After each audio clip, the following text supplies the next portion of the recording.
Hey, deserving listeners, 90 Day Fiancé, The Other Way, the episode from this week. Let's watch. My name is Dr. Kirk Honda. I'm a therapist and a professor. As I always say, everything that I create, since this is a psychology YouTube channel, might contain triggering material. So watch with care. Truly, let's watch. And she was home for 2 months, right? Yeah. And her father and I were really nervous because she cried so much. Yeah. Every time she was on the phone, she was fighting.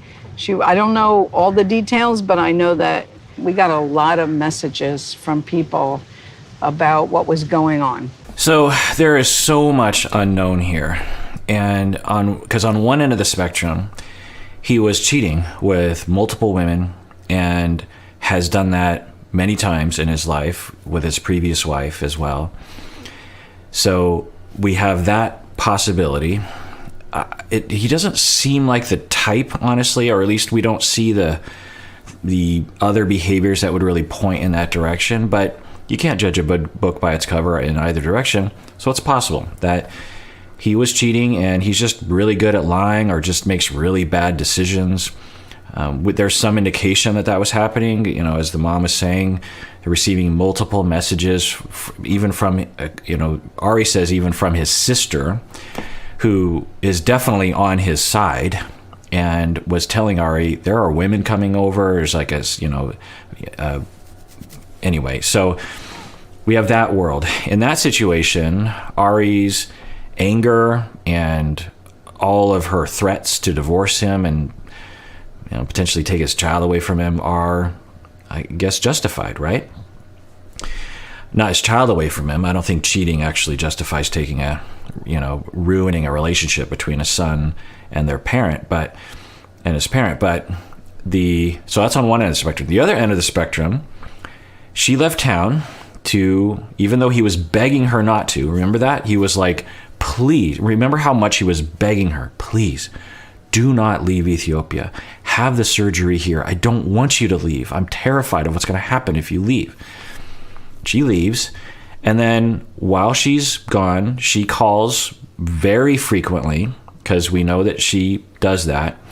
And he answered the phone. I think he even said, look, I answer the phone once a day. I'm just not answering the phone every time you call, but we talked frequently.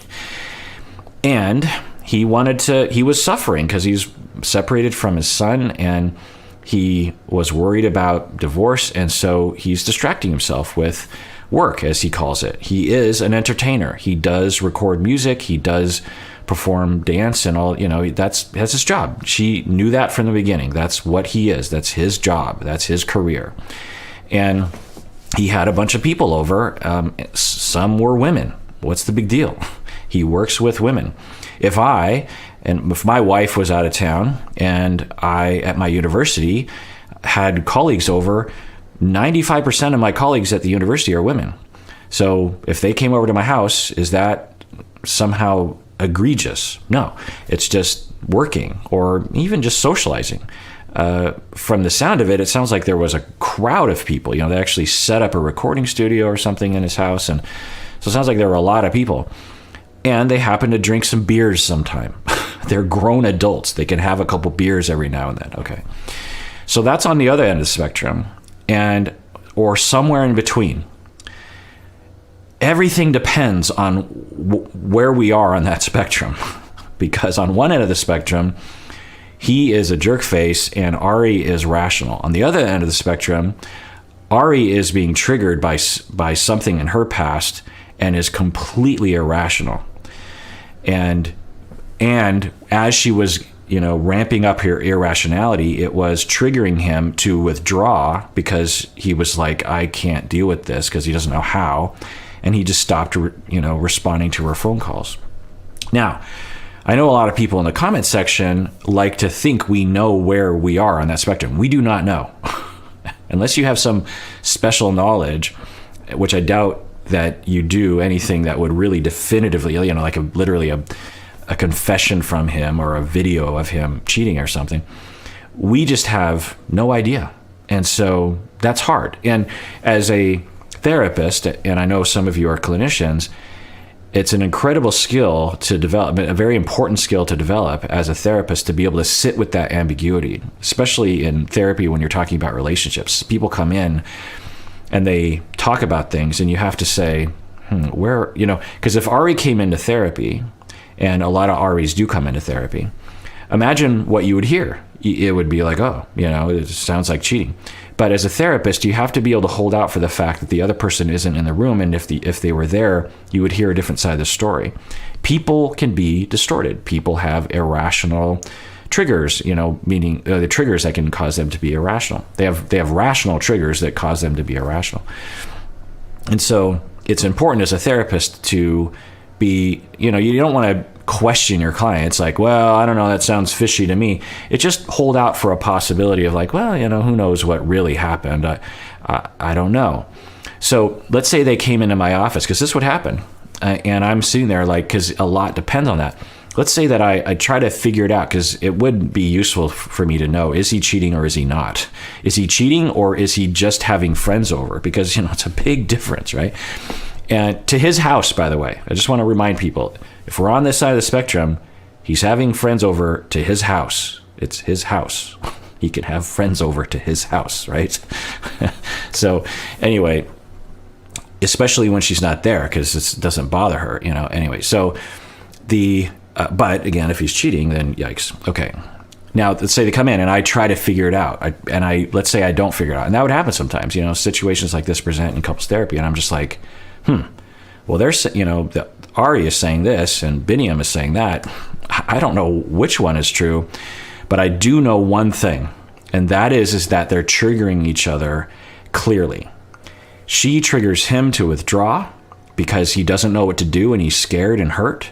And his only way of communicating that he's scared and hurt is to withdraw.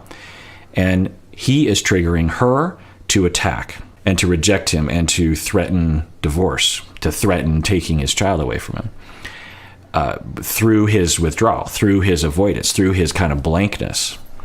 And because I would suspect that if he wasn't cheating, if we're living in that world, and he had a better way of communicating with her when she did call, one, she wouldn't have gotten triggered, and two, she wouldn't have called as often, because I think she called as often as she did just because she was desperately trying to get contact with him. And it doesn't work over the phone because he's not very good verbally. We see that. I think he's much better as a demonstrator of his love when he's in person through his actions, helping and smiling and hugging. And over the phone, I think he lacks the ability to communicate what's going on in his heart through a video screen. You know what I mean? So if we do know that that's happening, that triggering is happening, and that's what I would work on, because I couldn't figure out what, if he was cheating or not. But I don't know, maybe we'll learn. I'm not going to say which family. The messages we got were that her house, her apartment, was turned into this crazy place with all these girls coming in and out. So we thought maybe you were not interested in being with Ari anymore because... So if that's been the message, because I was wondering what exactly Ari heard. Did Ari hear that the people observed him cheating, or did they just observe what we just heard, which is that there were huge parties at his house. Just when my wife leaves town, can I have huge parties in my house? Yeah. Now if my wife told me have no parties in this house after I'd first be like, why? But I don't think Ari said that. I don't think Ari said, hey, you are forbidden from socializing in your house, in our house while I'm out of town. You cannot socialize. So if that's all the data, if that's all the evidence, is there were big parties and some of the guests happened to be women, and that is a slam, because we even heard that from Ari of, you disrespected our family by having parties in his house, by inviting friends over and having a few drinks. Why is it like automatically some disgusting orgy that's happening? It's like, and again, who knows? If he cheated, then yikes. But if that's all the evidence, and we live in a world where there is no cheating happening, and that's all the data is family members calling up the mom and Ari saying, he's having a lot of parties. People are coming over, including women. Women friends, or, you know, the girlfriends of my guy friend, you know, like, what? So if that's all we're dealing with, then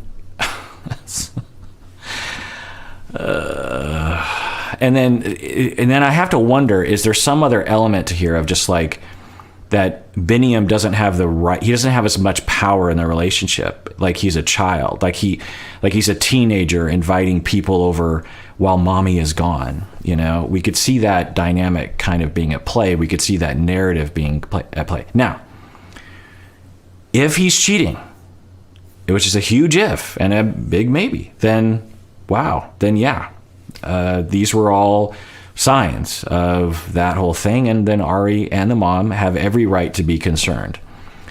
But I have to say, you know, if Ari was really, well, anyway, let's continue watching. የተለያዩ ሜሴጆች እንደሚደርሳት አውቃለሁ እና ስለዚህ ስለነገረችን እኛ ስቱዲዮ ወደ ቤቱን ወደ ስቱዲዮ ቀይረን ስለዚህ እዛ ሙዚቃው እንደዛ ካረግነው ደግሞ በጣም ብዙ ሰዎች ይመጣሉ ብዙ የተለያዩ ሰዎች ይመጣሉ በቃ ለእሷ የምታስበው በጣም ሌላ ነገር ስለነበረ የዛ ችግሮች አሉ.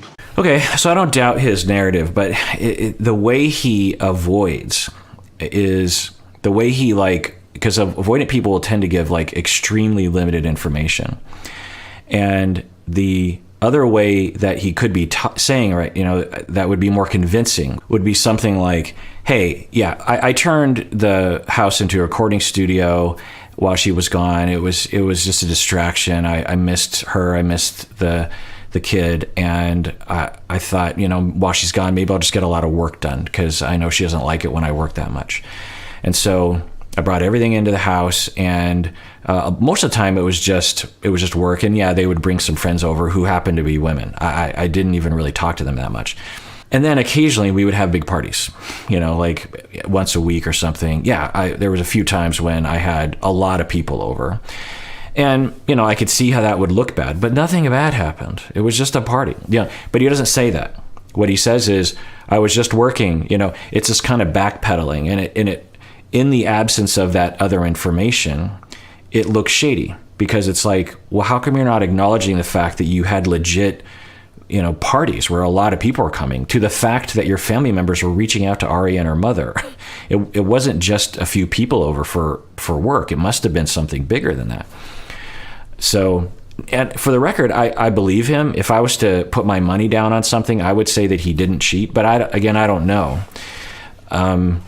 And if that's the case that he didn't cheat, then he really, his avoidance, his backpedaling in situations like this, and his, you know, avoidant people as a policy, they tend to say as little as possible in situations like this, because they're trying to avoid being in trouble. And they also have a hard time kind of knowing the landscape, because they're kind of walled off inside. You know, think Mike, very walled off. Instead of saying, okay, what I want to say is I was just working and I can't believe I'm being accused of this. But if I was to extend myself into their shoes, you know, this is what it looked like to them. Okay, what would they need to hear to reassure them? You know, to kind of extend yourself a little bit. And I don't think he has that capacity very much. የተለያዩ ችግሮች አሉ. ስለዚህ ያ የዛ ጭንቀት ነው እንደዚህ የሚያደርጋት. What you want to explain is they tell a story which is not true, and use the house like a studio. So she speaks English better than he does? The whole purpose of the translator is to facilitate understanding and communication. He speaks English pretty fluently, and so does she, but I wouldn't say she's that much further down the road in terms of fluency. So it's like, why is this happening? For like music studio. like a music studio. So he turned the house into a music. I mean, even right there, he detected she was struggling with the English phrase for a music studio, and he helped her out. I mean, I get the intent of just like, sometimes we seem to misunderstand each other. Maybe it'd be better if we had a translator. For sure, I as a therapist have worked with translators before, interpreters, and it's a burden for sure, but it can sometimes absolutely justify the burden, if you will.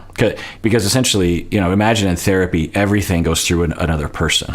And there can be pitfalls to that too, because a lot of times, are they translators or interpreters? I think they're interpreters. One is, anyway, I think it's interpreting. Anyway, the interpreter would sometimes just be a regular person off the street who can interpret, but they have no training in how to interpret in a therapy session. And to hear about trauma and sexual abuse and childhood abuse, and the interpreter, I just saw them like starting to decompensate. 'Cause, they could have PTSD, they could be exposed to something, and it's not as simple as just translating words. It's like, wait, what am I hearing right now? And so there'd be that. Other times the interpreter, this is rare, would actually start fighting with the client. The interpreter would consider themselves like a leader in the community or something, and would start to, and so I'm watching them fight. The interpreter and the family are fighting in their language, and I'm like, what is happening right now? Or the interpreter will interpret just verbatim, and instead of, because that's what they're taught to do, especially in court cases, and because any divergence from verbatim can screw things up. But in therapy, verbatim doesn't always work, because there are metaphors that I don't understand, and so I rely on the interpreter to kind of say, well, she said this, but what that means in that culture is this. I kind of need that to be explained to me sometimes. And so there's a lot of things that I needed to do to kind of work with. And once I found an interpreter that we worked well together, I liked to kind of stick with them.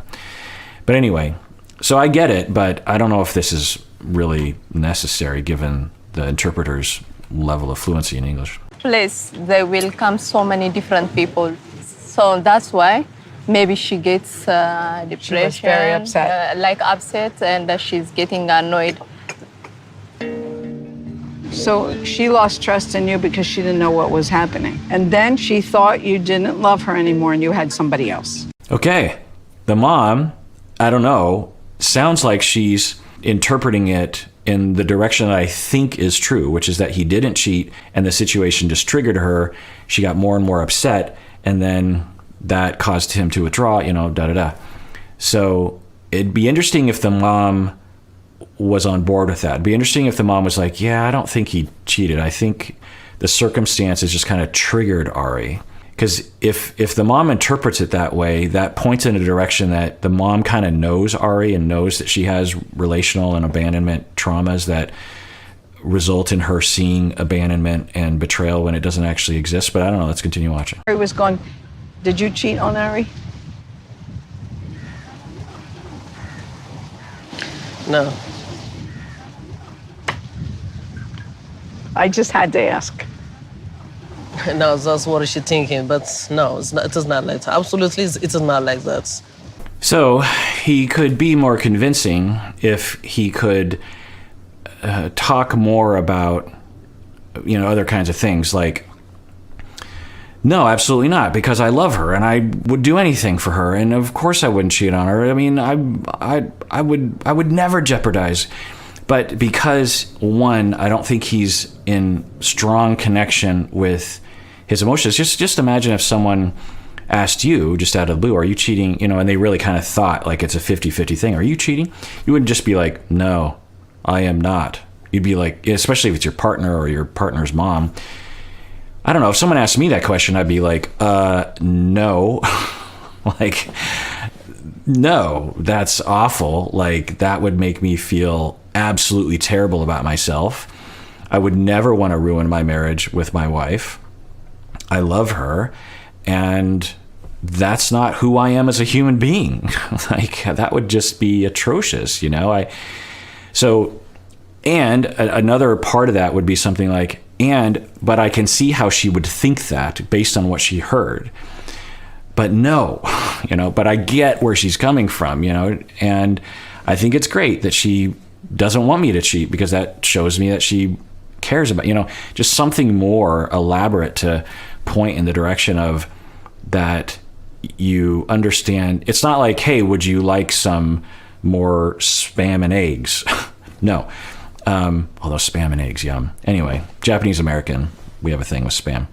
But it's not just like, hey, is your favorite color orange? No, it's like, it's a big question, and you want to appreciate the question for its weightiness and really kind of respond from that place. But when you're kind of shut down in general, then you have these very simplistic answers. And if any of you have partners who are avoidant, it can be very frustrating and hurtful that you can ask something very intense. It's just like, hey, and they'll just be like, no.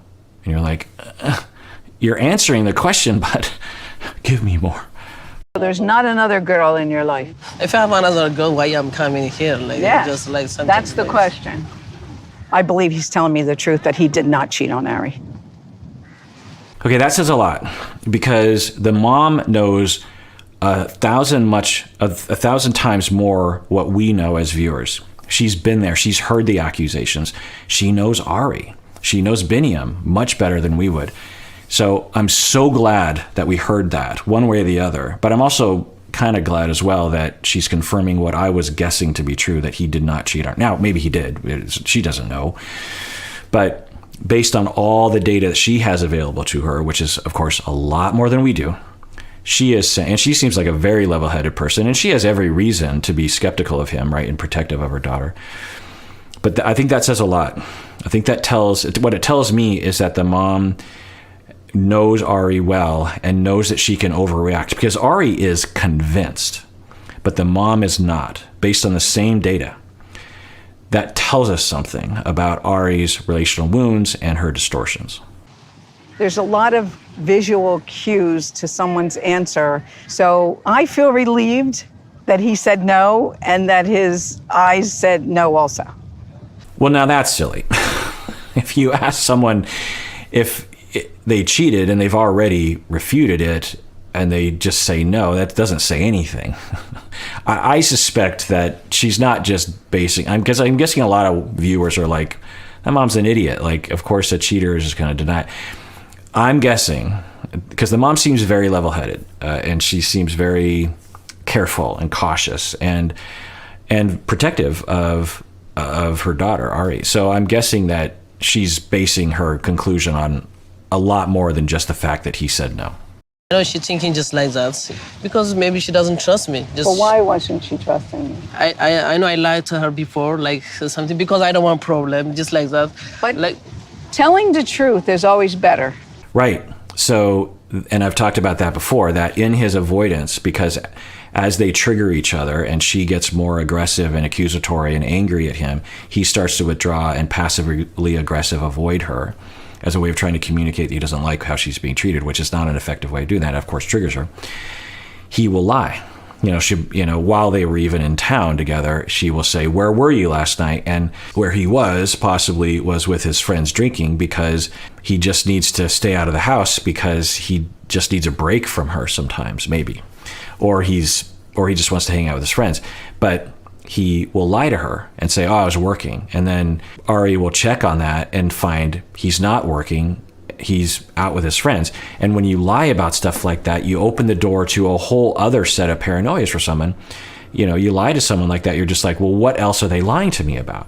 If they're willing to lie to me about that, and maybe they were just with their friends, but it creates a pattern. You're like, multiple lies mean the possibility of all sorts of things. And so that's his fault. He is responsible for that. And we've seen that with other people on the show as well.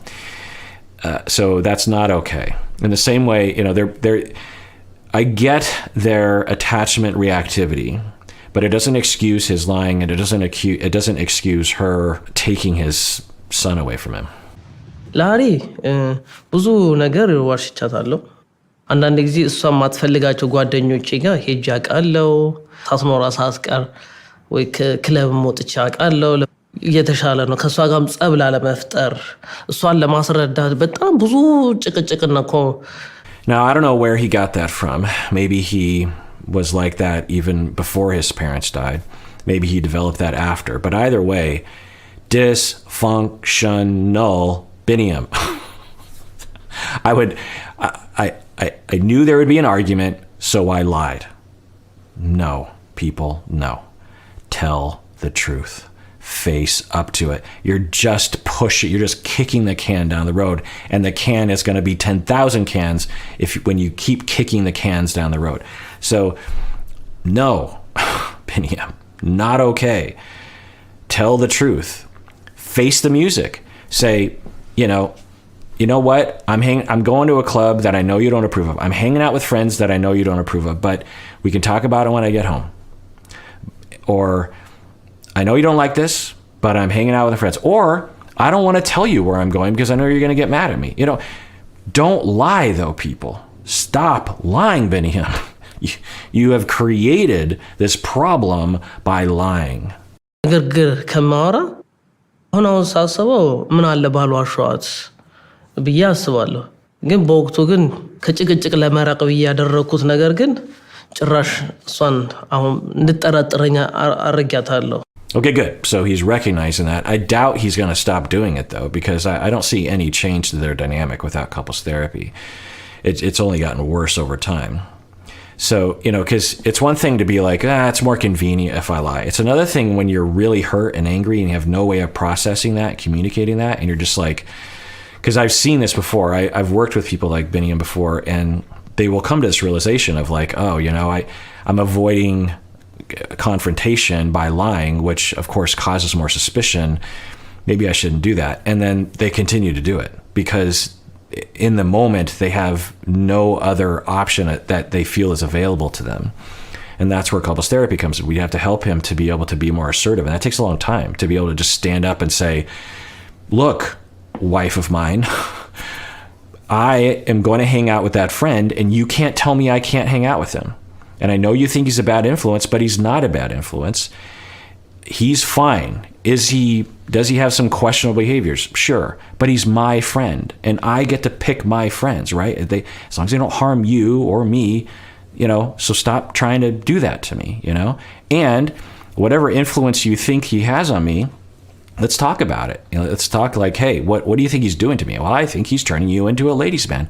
I'm not a ladies' man. I'm dedicated to you. How can I reassure, stepping up, being assertive, addressing it head on. Some people like Biniyam, that can take 10 years to develop. So it's not simple, but it takes a lot of work. And there are so many different excuses that will cause the Biniyams of the world to fall back into avoidance and lying and passive aggression. If you're planning something, you tell Ari first. Don't tell Fraser and Wish and Mimi. Tell Ari first. Because what happens is they tell her. And then she says, Biniyam didn't tell me. When she hears something from your friend or your family and you didn't tell her, done. Yeah, that's actually good advice. I don't think he's going to follow it because I think, his attachment reactivity is still with him. And in the moment, I think he's going to resort to that. But yeah, that's good advice. If you tell her in advance, then it will potentially eliminate the conflict. She's just like, okay, well, if he's telling me in advance, then that reassures me that he's not doing anything terrible. It doesn't get me into a situation where I'm getting paranoid. And to him, it's again, do you want to kick one can or do you want to kick that can down the road? This analogy is weird, but following this dumb analogy, do you want to kick one can or 10 cans? And then do you want those 10 cans to turn into 100 cans? Face the situation now, preemptively. You're done. That's going to help you. That's my only advice I'm giving you right now. If you need advice, you ask me. I want to be like, say, with Ari. This is my dream. I don't know if she want me, if she don't want me, I don't know. But well, she loves you a lot. But she cried for almost 2 months. Cry every day. The mom is doing wonderfully. I was a little worried, but she's being triangulated in. And is she going to be functional or dysfunctional? And she is being functional. She's helping them resolve it. She's pointing out all the right things, and she is trying to bridge the gap. She's saying she loves you. She cried every day. And she will maybe go to Ari, and I guess, and that's really the key. If she goes back to Ari, which I'm sure she will, what's that conversation gonna be like? And she's even saying, look, if you need help, call me because I can help. And that would be great if Biniyam would be like, hey, Mom, I preemptively told her about something, but she doesn't like the fact that I hang out with these friends, which I don't think is very fair. Can you explain to Ari that it's not a big deal? It can work. That can be a functional. It could also be a dysfunctional thing. It'd be best if they could work it out on their own, but anyway. አፈቅራታለሁ ይህንን ነገር ደግሞ ለማስተካከል በጣም የገባውበት ጉድጓድም ገብቼ Okay, you go to great lengths. Will you go to therapy? I don't know what the situation is like in Ethiopia, but you can certainly get someone. I just triggered my phone. I have this, Pixel, and if I say, did I say anything? Did I say Google? Because if I have to say, anyway, that was, when you trigger your phone, you're like, does that happen? Have you texted my entire photo library to everyone in my contact list? The questions I had.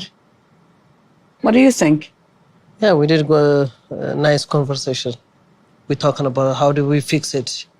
So again, you see the way that he approaches these situations. Instead of saying, Ari, talked with your mom, here's what's going on, I see where you're coming from. It's just like, he's like, yeah, it was a good conversation, just really blank, as if he's not really. You could see if you're Ari and you have some insecurities about do you actually love me? You could see how his kind of blankness would really concern her and hurt her feelings. And a lot of the information that we got sent to us was very disturbing about his behavior and how he had changed. And, I just wanted to get that all out and talk to him about it, because I said, I didn't feel it was the same Biniyam I had met a year ago, that he was totally different when you left. So I'm a little worried about this conversation. I was really encouraged by our conversation with Biniyam, but this one, because she's being very general, maybe she's hoping the two of them will talk. I mean, obviously, Biniyam could step in here and be like, okay, Mom, here's what we talked about, and I think Mom believes me that I did, and really lean into this. But instead, the mom is being very general about the conversation, because what I was hoping the mom would say is, okay, I don't think he cheated, honey.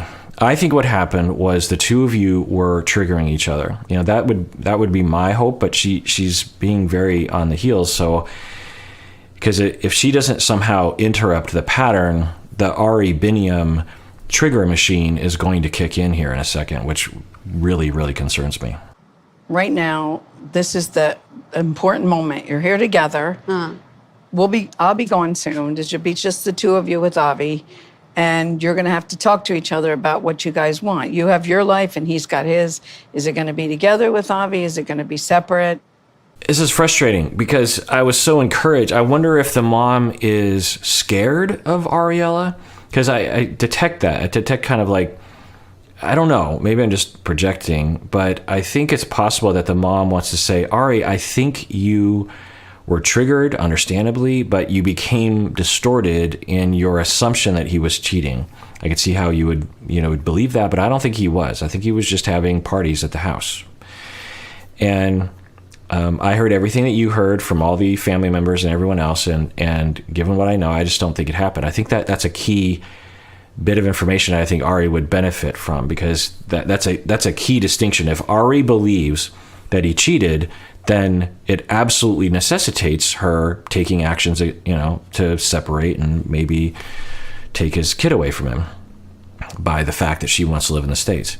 But if he didn't cheat, then everything goes in a different direction, right? So the mom isn't saying, she's like, so I wonder, again, this is my possible projection, that the mom is afraid of Ari because she has had a lot of interactions with Ariela and knows that if you oppose Ariela, it can trigger her or something. So I'm worried that even though they had this great conversation between Biniyam and the mom, that we're just going to pick up where we left off and they're going to trigger each other and it'll be massive fighting. If you guys are going to work it out, then he has to regain your trust, because sometimes he doesn't tell the truth, so not to have a fight. And I told him that's not. Yes, that's not. A lot of people do that. It's not okay. It's actually one of the things that's ruining our relationship. That's a killer. That's a killer. It's better to tell the truth, face the music right away. Yes, 100% agree. I would like it. It would make me feel less anxious if Biniyam were to say something in this moment and be like, yes, I 100% agree, and he's just like in the background being talked about. It's like, lean in. But of course, we can't change his personality or his attachment style. If I were there as a therapist, I'd be like, what do you think about that? You have to draw the avoidant people into the room and really point out to them, look, you got to step up here. I know you want to preserve this relationship. That requires you stepping up. It requires you taking action. It requires you getting your hands dirty. It requires you speaking. It requires you downloading what's inside of you to the other person. You can't just sit back and hope that people understand you. You have to be involved. I understand that's scary, but that's vulnerable, and that is the key to your happiness. Vulnerability, getting your hands dirty in a relationship, speaking up, saying things, trying to connect. He's just, so it's frustrating to watch. Not sure what I think. I do feel good knowing that my mom came away from talking with Vinny with a positive feeling. I learned so many things for your mom. I know just we have trust problems. How do you work in this relationship? I like to talk to you. So we need to be calm, and then we need to be like talking. I reckon. So again, it's good that he's like, we need to be calm, meaning you need to be calm. And I'll actually work with avoidant people. It sounds like you're saying you need to be calm. And it kind of sounds like you're asking a request. I would really like it if you were calmer with me. I would really like it if you lowered your voice. I would really like it if you didn't have tone with me. Direct communication. Don't hold back. So there's that. But he is kind of saying, if things are calm, then I will communicate with you. And I would say, no, we can't guarantee that. Just because she's not calm, just because she's angry, that doesn't give you the right to just disappear emotionally from the landscape. That it's not going to work. So you gotta be assertive. You gotta be differentiated. Okay, she is upset, and it's not my fault. She's triggered. She's doing something's happening inside of her. She's yelling at me, but that's not my fault. And I'll listen, and I'll say, hey, I don't need you to yell at me. I don't need you to say those kinds of words. Yeah, I'm not encouraged. I'm a little encouraged, but not tremendously encouraged. Know that there's problems, to admit, to see that you have problems, and then to decide how to fix them. There's a lot of work that needs to be done to rebuild the trust. But it's really up to him to show me that he values the relationship enough not to make the same mistakes. No, it's not only up to him. It is up to him 50%. It's also up to you to communicate in a non-accusatory, non-hurtful way, in a way that doesn't have tone, in a way that doesn't threaten his contact with his own child. She has threatened many times. Because, so if we believe that he did not cheat, she has threatened multiple times to take his child away from him because he had parties at his house. He has every reason to be like, what the F? She leaves town. I talk with her frequently. She starts misinterpreting things, and then she is saying she's going to divorce me and take her child. I mean, just imagine that. Just imagine being the recipient. Some of you I know have been there, where your partner just like gets triggered, and you're just like, what is happening right now? I didn't do a single thing. And you become kind of brainwashed, and I'm like, maybe it is my fault. Now, maybe he had to cheat, and then he would deserve the whole thing, but potentially. But I don't think even if you cheat, I don't think he deserves to have his child ripped away from him. But so Ari needs to work on her side too. And so I'm at first I was encouraged, and now I'm not. I'm just like, unless they get an attachment-based, and or EFT therapist to work with them, I do not see this changing at all. I don't see it changing. The story's not written yet, Ari. It's for you guys to write that story.